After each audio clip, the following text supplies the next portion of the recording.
नमस्कार मित्रांनो, लग्नानंतर होईलच प्रेम या मालिकेचा नवीन प्रोमो समोर आलेला आहे आणि मालिकेत पुढे काय होणार आहे हे आपण पाहणार आहोत.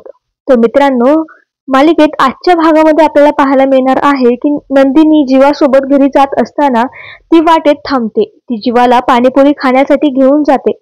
आधी जीवा पाणीपुरी खायला नाही म्हणतो, पण त्यानंतर तो स्वतः नंदिनी सोबत पाणीपुरी एन्जॉय करू लागतो.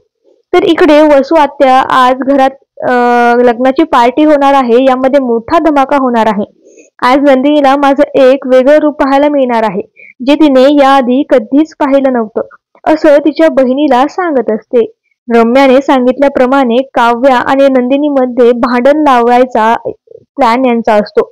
तर इकडे पाणीपुरीच्या स्टॉलवर एक कपल येतं आणि त्यांना पाहून जीवाला काव्याची आठवण येते.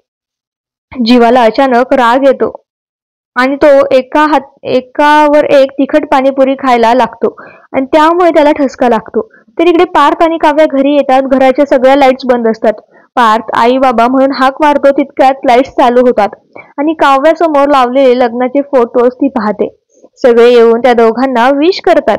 पार्थ देखील काव्याला शुभेच्छा देतो.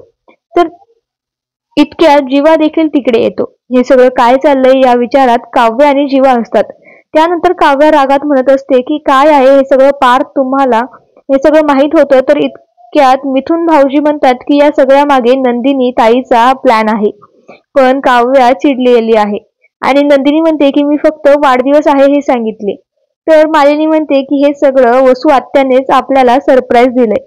तर इकडे पिहू काव्याला लग्नाच्या वाढदिवसानिमित्त विश करायला जाते, पण काव्या रागाने आतमध्ये निघून जाते. बाबा तिला समजवायला तिच्या खोलीत येतात, पण काव्याला वाटतं की पार्थ तिला समजवायला तिच्या मागून आलेत.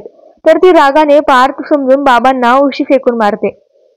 तिच्या हे लक्षातच येत नाही, ती घाबरते. तर इकडे बाहेर अशी काय आहे काव्या, जरा घरात हसत खेळत राहता येत नाही का, असं आत्या सगळ्यांनाच म्हणते. पण जीवा आत्यावर रागवतो आणि तो म्हणतो की या घरात हसत खेळत राहण्यासारखं काही घडलंय का? तुझं लव्ह मॅरेज झालंय ना, मग तुझं लग्न दुसऱ्या मुलासोबत लावून दिलं असतं तर तू पण अशीच आनंदी असतेस का?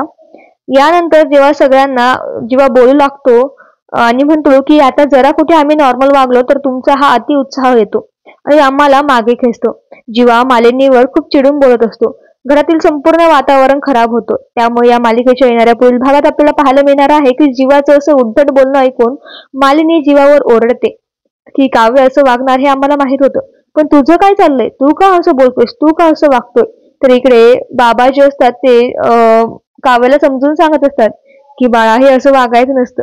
चार चौघात आपलं दुःख व्यक्त करायचं नसतं.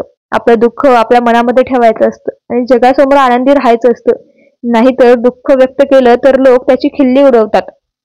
आता इतकं सगळं चाललेलं आहे, पण मित्रांनो काव्या प्रत्येक वेळेस वाईट ठरत आहे. पण आता काव्याचं देखील बरोबर आहे. तिचं तर काय पार्थवर प्रेम नाहीये, तिचं जीवावर प्रेम आहे आणि जीवाचं लग्न तिच्या बहिणीसोबत झाले.